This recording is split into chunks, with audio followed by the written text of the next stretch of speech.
Hi, today is 15th of January 2020. Let us have a quick brief on today's newspaper, The Hindu.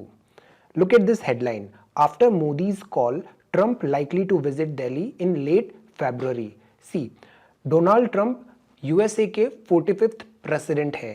इनको हमने sometimes back Republic Day parade में as a chief guest invite किया था, but he showed his inability because of his prior commitments. Now this time हमारे Republic Day parade में जो chief guest होंगे वो होंगे ब्राजील के head Bolsonaro.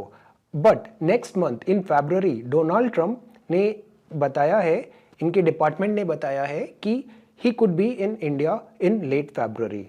Now but again इसमें एक कंडीशन ये है कि इसी टाइम पर यूएस प्रेसिडेंट डोनाल्ड ट्रंप का इम्पीचमेंट प्रोसेस भी होने वाला है. अगर ये दोनों क्लैश होते हैं तो जो इंडिया विजिट का जो डेट्स हैं वो पोस्टपोन भी की जा सकती है. Now look at this headline. Supreme court rejects curative pleas of 2 Nirbhaya death row convicts.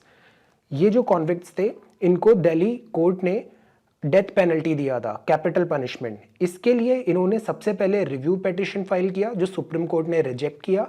इसके बाद इन्होंने क्यूरेटिव पिटीशन फाइल किया जो अगेन कोर्ट ने रिजेक्ट कर दिया है. अब इनके पास कोई लीगल रेमेडी नहीं बची है. The only thing they are left with is to file a mercy plea with the president. Article 72 में इंडिया प्रेसिडेंट को ये पावर होता है कि वो मर्सी ग्रांट कर सकते हैं.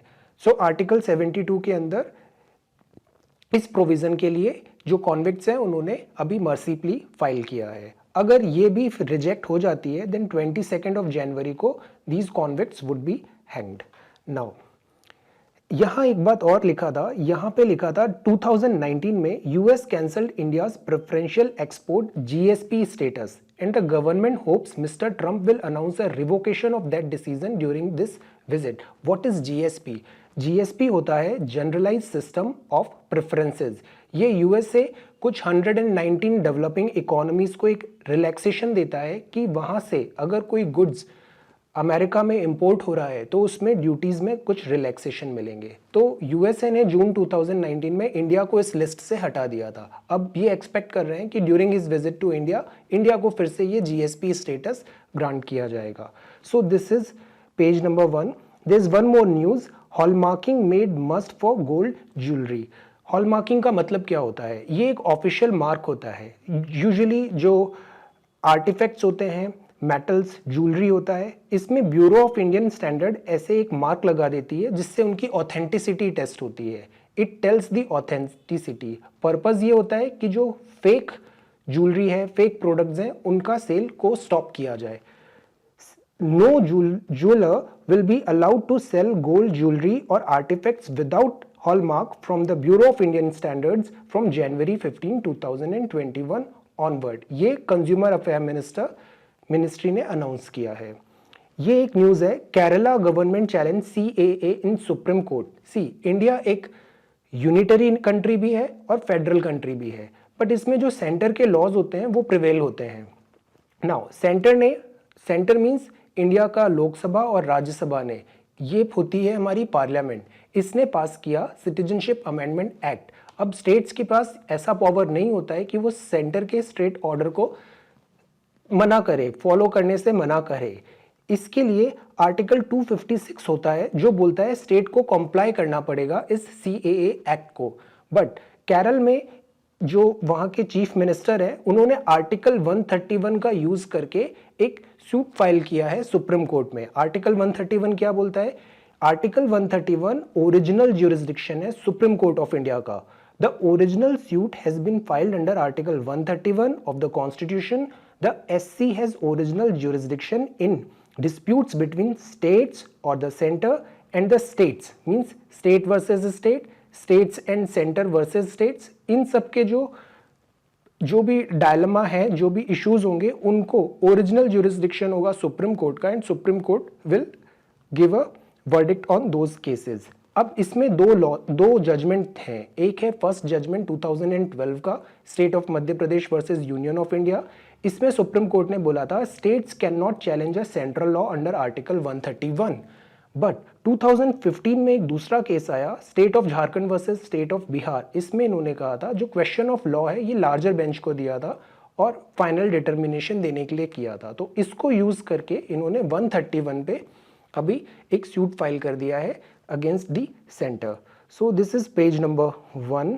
Now this is page number 2। They have talked about NHRC, national human rights commission. NHRC है, ये एक स्टैच्यूटरी बॉडी है, ये 1993 में बनी थी। इसका पर्पस होता है to protect and promote human rights against the atrocities और the actions done by state और एनी स्टेट बॉडी। इसके जो चेयरपर्सन होते हैं वो retired chief justice of India होते हैं। अभी जस्टिस HL डट्टू इसके चेयरपर्सन है। इसमें सुप्रीम कोर्ट के जजेस होते हैं रिटायर्ड और सर्विंग, 2 एक्सपर्ट्स होते हैं। देन ये जो डिफरेंट कमीशंस हैं, commissions for schedule caste, schedule tribe, women, minority, backward, disability, ये सब इस NHRC के एक्स ऑफिशियो चेयरमैन होते हैं। NHRC सुओ मोटो पावर रखता है, मींस ये वॉलेंटरी जाके किसी भी केस में देख सकता है कि वहाँ पे ह्यूमन राइट्स का वायलेशन हुआ या नहीं हुआ। ये खुद इनिशिएटिव ले सकता है, ज़रूरी नहीं कि इसके पास कंप्लेन गई हो। और इसका पर्पस होता है टू एजुकेट करना, लोगों को अवेयर करना about human rights. So this is page number 2, this is page number 3, this is page number 4. Here they have talked about postal ballot. Postal ballot usually servicemen को दिया जाता था, government services and all, army, CRPF etc. जो अपने home town पे जहां उन्हें vote करना है उससे किसी दूसरी जगह पे उनकी पोस्टिंग है, उनको पोस्टल बैलेट्स दिए जाते हैं। अब की बार जो मेट्रो और रेलवे स्टाफ है उनको भी पोस्टल बैलेट मिलेगा। वाई? बिकॉज इलेक्शन के दिन मेट्रो वाले भी अपनी ड्यूटी करेंगे तो उनको टाइम नहीं मिलेगा to go and cast their vote, और वोट हमारा कॉन्स्टिट्यूशनल राइट भी है। नाउ अब इस पोस्टल बैलेट का फंक्शनिंग कैसे होती है? पोस्टल बैलेट में क्या होता है, इनको रजिस्टर कराना पड़ता है जो ऑन ड्यूटी पे है पर्सनल।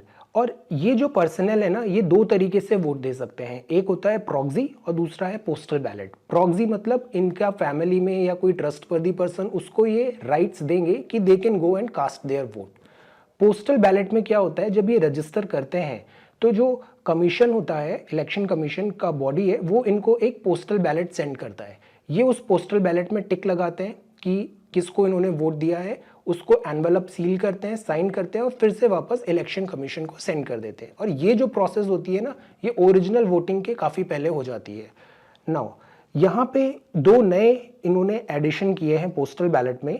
जो सीनियर सिटीजन्स हैं एज्ड ओवर 80 ईयर्स, बिकॉज ये वोट कास्ट करने में डिफिकल्टी होगी, और जो पर्सन विद डिसेबिलिटी हैं इनको 2019 झारखंड असेंबली के बाद से ये दिया गया है कि वो भी अब पोस्टल बैलेट कर सकते हैं। उनको फिजिकली जाने की ज़रूरत नहीं है बूथ पे, they can send postal ballot. Now इसमें एक टर्म होता है ETPBS, ये electronically transmitted postal ballot system है। ये एक वेबसाइट ई सर्विस प्रोवाइड किया है जिसमें आप अब रजिस्ट्रेशन करते हो तो आपको ई फॉर्म मिल जाता है। इस ई फॉर्म को आपको डाउनलोड करना है, प्रिंट करना है, अपना वोट कास्ट करना है, एनवलप करना है, सील करना है और फिर आप इसे सेंड कर सकते हो। इससे टाइम सेव हो जाता है जो इलेक्शन कमीशन को लगेगा आपको पोस्टल बैलेट सेंड करने में। इसमें QR कोड, OTP ऐसे जैसे सिक्योरिटी फीचर्स भी होते हैं।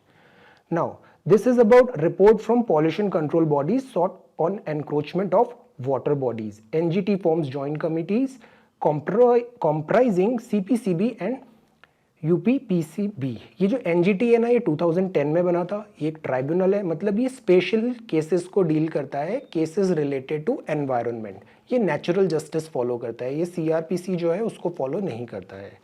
सो this is page number 4, this is page number 5 and this is page number 6, this is page number 7। यहाँ बात किया है state to propose changes to new motor vehicle act. इसमें इन्होंने बोला है पैरिटी लॉ ऑफेंसेस में और पेनल्टी में, बिकॉज ये जो मोटर व्हीकल एक्ट का अमेंडमेंट आया था 2019 में, इसमें जो क्वांटम ऑफ पनिशमेंट है और जो पेनल्टी है वो बहुत ज़्यादा अनरीजनेबल लग रही थी। तो स्टेट्स ने कहा है कि इसको आप रिकंसिडर करो। WHO की एक रिपोर्ट बोलती है इंडिया में हाईएस्ट रोड एक्सीडेंट्स होते हैं ऑल ओवर द वर्ल्ड और इससे डेथ भी बहुत ज़्यादा होती है। 1988 में मोटर व्हीकल अमेंडमेंट आया था, 2019 में इसका अमेंडमेंट आया। अमेंडमेंट में 4 बड़ी बातें की है इन्होंने। पहला है compensation for road accident victims, second है रिकॉल ऑफ व्हीकल्स, थर्ड है road safety board, compensation mean उन्हें कुछ कंपनसेशन मिलेगा जो विक्टिम्स होंगे रोड एक्सीडेंट के।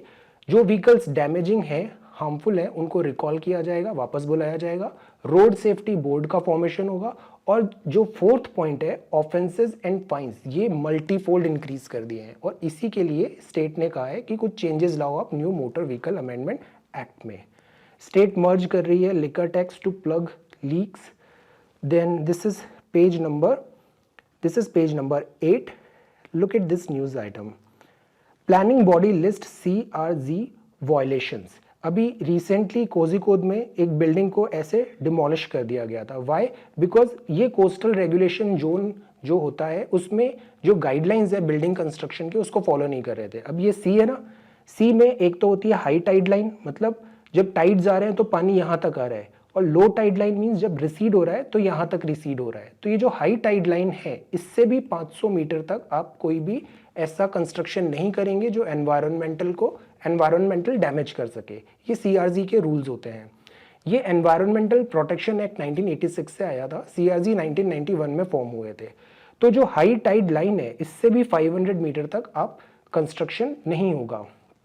नाउ इसका पर्पस ये होता है कि इकोलॉजिकली सेंसिटिव इस एरिया को प्रोटेक्ट करने का होता है। इसको जो रूल्स बनाती है वो बनाती है MOEF FCC, और जो इम्प्लीमेंट करते हैं वो करते हैं स्टेट्स। नाउ इससे रिलेटेड न्यूज़ है this blue flag beaches. This is an excellent article, it tells everything about blue flag beaches and it highlights what we need to do in the present scenario to take care of beaches and save our environment. States can construct infrastructure to enable international recognition, says Environmental Ministry. So अभी हमने पढ़ा ना CRZ rule 500 metre तक आप कोई construction नहीं कर पाओगे। देन यहाँ हमने ये देखा था CRZ वायलेशन। देन ये जो बोलता है जो ब्लू फ्लैग्स है, ब्लू फ्लैग बीचेस है, उनमें ये CRZ के जो लॉज हैं वो थोड़े डाइल्यूट हो जाएंगे, मतलब रिलैक्सेशन मिलेगा वहाँ पे। The Environmental Ministry has relaxed coastal regulation zone rules that restrict construction near beaches to help states construct infrastructure and enable them to receive blue flag certification. ऐसे 13 बीचेस इन्होंने सेलेक्ट किए हैं। कौन कौन से बीचेस हैं? घोघला बीच दीव में, शिवराजपुर बीच in Gujarat, Bhogave beach in Maharashtra, Padubidri and Kasarkod beaches in Karnataka, Kappad beach in Kerala, Kovalam beach in Tamil Nadu, Eden beach in Puducherry, Rushikonda in Andhra Pradesh and Miramar beach in Goa, golden beach in Odisha, Radhanagar beach in Andaman Nicobar and Bangaram beach in Lakshadweep. ऐसे करके 13 बीचेस इन्होंने सेलेक्ट किए जिन्हें ब्लू फ्लैग का tag मिला है। इस blue flag certification के लिए इन्हें जो बीच के पास का एरिया होता है वहाँ पे कुछ इंफ्रास्ट्रक्चर बनाने पड़ते हैं, जैसे portable toilet blocks, grey water treatment plants, solar power plant, seating facilities, CCTV surveillance, ऐसे। अब जो CRZ था वो तो ये अलाउ करता नहीं, तो इसलिए CRZ के रूल्स में थोड़े डाइल्यूशन किए हैं purpose of blue flag certification के लिए। इसमें 10 मीटर का क्राइटेरिया रखा है फ्रॉम हाई टाइड लाइन, और जो CRZ होता है उसमें होता है 500 मीटर का क्राइटेरिया। नाउ ये जो ब्लू फ्लैग होता है, सर्टिफिकेशन होता है, ये एक डेनमार्क बेस्ड फाउंडेशन है for environmental education.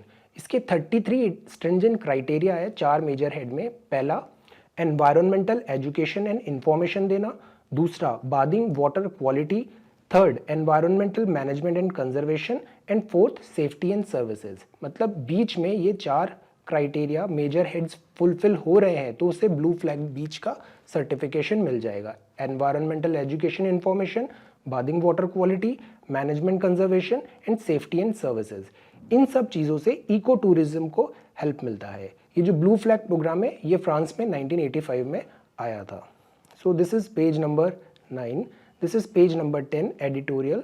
The long wait for empowered mayors. They have talked about the developmental work done in Delhi by this government. Now this is an article on theological thicket. See supreme court ने अभी recently बोला है कि India में अक्सर religion versus constitution का debate होने लग जाता है कि रिलीजन, जैसे आर्टिकल 25-26 में रिलीजियस एक्टिविटीज, रिलीजियस प्रैक्टिसेस का पूरा फ्रीडम है, बट वो आर्टिकल 14 या 15 right to equality, article 44 uniform civil code, इन सब के साथ वायलेशन में आ जाते हैं। सो सुप्रीम कोर्ट ने एक स्पेशल 9 जज का बेंच बनाया है और वो इस पे स्टडी करेगा। The nature of religious freedom under the Constitution has revealed the conceptual confusion over the reference made to it. Larger questions such as the interplay between freedom of religion and other fundamental rights and the extent to which court can prove whether a particular practice is essential to that religion or not. Because see, Sabrimala temple है, यहाँ पे women का entry allowed नहीं था, but article 14 बोलता है right to equality, आप male और फीमेल में डिफ्रेंशिएट नहीं करना है आपको। तो देखो यहाँ पे रिलीजियस और कॉन्स्टिट्यूशन दोनों में क्लैश हो रहा है। तो इस पूरे बेंच का यही काम है कि वो इसको डिसाइड करे और दोनों में एक फाइन बैलेंस रिस्टोर करे। We will decide questions of law on women's entry into mosque, temples, genital mutilation among Dawoodi Bohras, entry of Parsi women who marry outside the community into the fire temple. We will not decide the individual facts of each case. ये एक in general अपने एक order set करेंगे. So this is what they have talked here. However, even without revisiting the judgment, courts have often given verdicts that protect individual rights and uphold equality and dignity over regressive religious practices. This is very important. Now, this is about inflation shocker. अभी news में आ रहा था कि inflation बहुत high हो गया है, 7.35% का इन्फ्लेशन है। इन्फ्लेशन मतलब कीमतों में बढ़ोतरी, सबकी प्राइस राइज हो रही है और price inflation is a good thing. Inflation होना बताता है कि आपकी इकोनॉमी हेल्दी है और ग्रो कर रही है। बट अगर इन्फ्लेशन बहुत ज़्यादा हो जाता है तो ये अच्छी बात नहीं होती है। सेकंड, अगर इन्फ्लेशन ज़्यादा हो रहा है और एम्प्लॉयमेंट कम है तो ये बन जाता है स्टैगफ्लेशन, और स्टैगफ्लेशन बहुत ही it's a worst thing that could happen to any economy. Now ये इन्फ्लेशन में इन्होंने बात किया है कि जो इन्फ्लेशन राइज हुआ है वो बेसिकली हमने सीपीआई का देखा है, कंज्यूमर प्राइस इंडेक्स, इसको हेडलाइन इन्फ्लेशन भी बोलते हैं। Rise in prices of food commodity in general and astronomical rise in the price of onions, slow growth accompanied by high inflation, in other word को हम stagflation बोलते हैं। Now इसमें जो कुछ चीज़ें हैं ना, मतलब ऑल्दो 7.35% है, but we also need to consider कि हमारा हेडलाइन इन्फ्लेशन बहुत ज़्यादा हुआ है। मीन्स जो सीपीआई और सीपीआई इन्फ्लेशन भी जो ज़्यादा हुआ है वो हुआ है because of this food price, vegetables और स्पेशली अनियन की प्राइस राइज होने से। ओवरऑल इन्फ्लेशन इतना ज़्यादा नहीं हुआ है। These are largely seasonal rise in prices and are driven mainly by supply side factors, and the prices will reverse once the supply shortfall is addressed. Price determine होती है supply से और demand से। अगर सप्लाई कम है, demand ज़्यादा है तो कीमतों में बढ़ोतरी होती है। तो इधर यही हुआ है अनियन के केस में कि सप्लाई कम हो गई और डिमांड ज़्यादा थी। सेकेंड जो होता है कोर इन्फ्लेशन, तो जो कोर इन्फ्लेशन है उसमें हम हेडलाइन इन्फ्लेशन से ये जो वोलेटाइल चीज़ें हैं इनको हटा देते हैं, लाइक फ्यूल एंड फूड, तो वो बन जाता है core inflation. Core inflation around 3.5% से 3.7% रहा है। बट अभी जो आने वाला टाइम है इसमें टेलीकॉम टैरिफ इंक्रीज हो रहा है, जियो एयरटेल सब ने प्राइसेस बढ़ा दिए हैं, रेल टिकट्स में प्राइस राइज हुआ है और फ्यूल प्राइसेस राइज होंगी बिकॉज ऑफ दिस पोटेंशियल जो टर्बुलेंस आ रहा है इन West Asia. Now, the sharp jump in the CPI has skewed the pitch for Reserve Bank of India's monetary policy review in February. See, एक monetary policy committee होती है, इसका काम क्या होता है, monetary policies को determine करना, और बहुत कुछ तक ये inflation targeting भी करती हैं। अब inflation targeting के लिए इन्फ्लेशन को कंट्रोल करने के लिए लिक्विडिटी कम करनी पड़ती है मार्केट से। लिक्विडिटी मीन्स मार्केट में जो पैसे हैं उसको कम करना है। उसके लिए आरबीआई करती है ओपन मार्केट ऑपरेशंस, और जो रेट्स होती है repo rate and reverse repo rate, वो इसको आरबीआई अकॉर्डिंगली एडजस्ट करती है। अगर ये repo rate reverse repo rate cut कर रही है मतलब मार्केट में लिक्विडिटी बढ़ रही है, और लिक्विडिटी बढ़ रही है मतलब इकोनॉमी को बूस्ट मिल रहा है, और वो बहुत ज़रूरत है बिकॉज अभी Indian economy is not doing well. But अगर ये repo rate reverse repo rate कम करेगी आरबीआई तो इन्फ्लेशन भी बढ़ेगा। अब इन्फ्लेशन ऑलरेडी 7.35% आ गया है, मतलब आरबीआई के पास अब रूम नहीं बच रहा है to cut the rates. This is what they have talked about कि any change in the RBI's stance from accommodative to neutral may not go down well.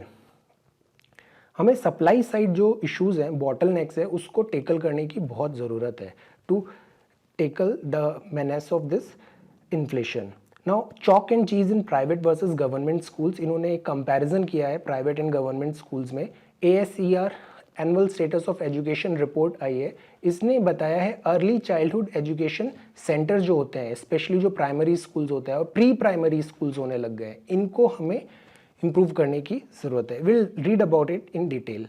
So this is page number 10. This is page number 11.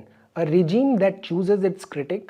Why invoking the FCRA to curb the work of NGO is troubling. What is NGO? NGO मतलब non governmental organisation. ये government की तरह काम करती है, implementation social work काफ़ी ज़्यादा करती है, जैसे CRY is a NGO.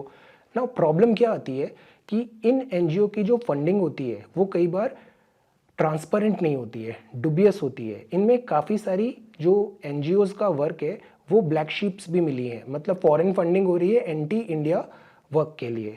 So government एक एक्ट लेके आई थी FCRA. इसमें इन्होंने जो फॉरेन फंडिंग हो रही है इस पे कंट्रोल करने के लिए ये एक्ट लेके गए थे, उसको मॉनिटर करने के लिए ये एक्ट लेके आए थे. इससे क्या हुआ, कुछ NGOs थे उनको बैन भी किया गया, उनकी वर्किंग स्टॉप भी हुई.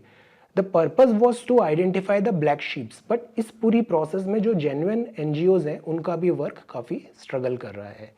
So this is now the risk of a domino effect. Domino effect मतलब क्या होता है, चेन रिएक्शन, एक से दूसरा रिएक्शन चालू हो गया. This is domino effect.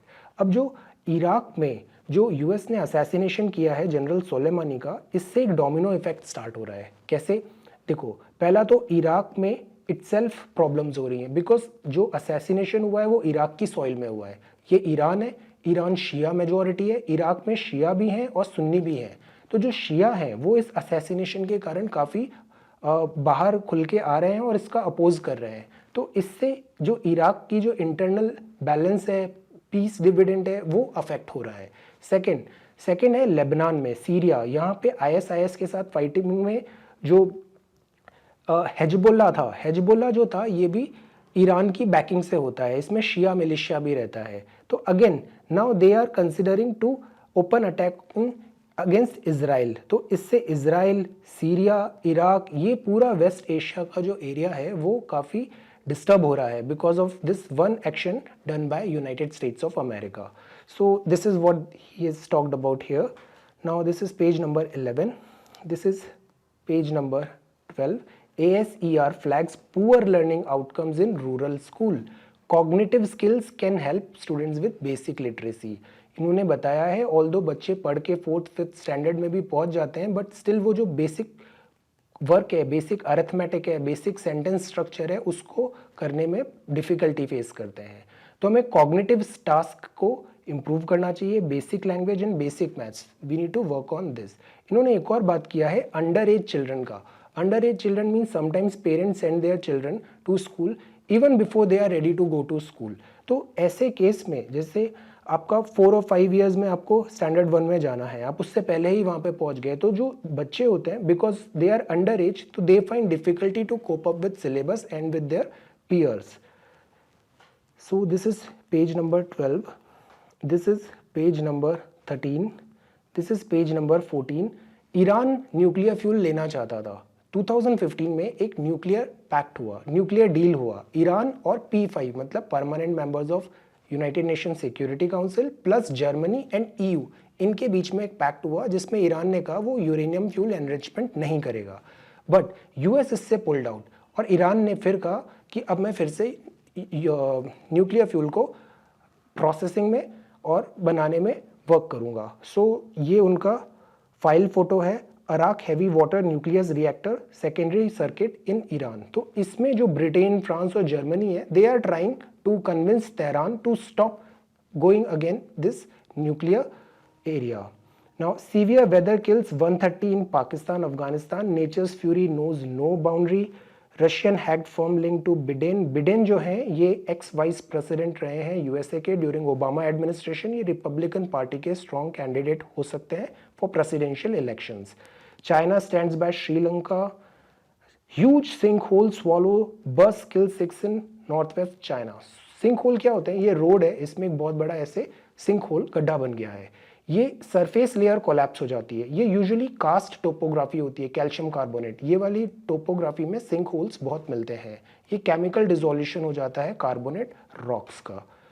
So this is page number opportunity में एआई के बारे में किया है, AI is on rise. Even जो टेक्निकल और नॉन टेक्निकल पीपल हैं, they all want to know this AI, learn this AI. AI means machines starts thinking like humans, उनमें कॉग्निटिव एबिलिटी हो जाती है, डिसीजन मेकिंग हो जाता है, that is called artificial intelligence. Intelligence human की होती है, मशीन्स की इंटेलिजेंस आ जाती है, तो उसको हम बोलते हैं artificial intelligence.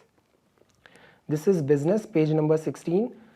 This is Amazon pumps in over rupees 1.715 crore into Indian unit 1715।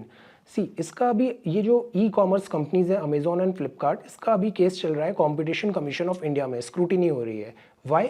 Because ये जो ई कॉमर्स है कंपनीज, ये प्रेडेटरी प्राइसिंग करती हैं, डर्ट चीप प्राइसिंग में आपको प्रोडक्ट्स देती है। इससे जो ऑफलाइन रिटेलर्स हैं वो आउट हो जाते हैं फ्रॉम मार्केट।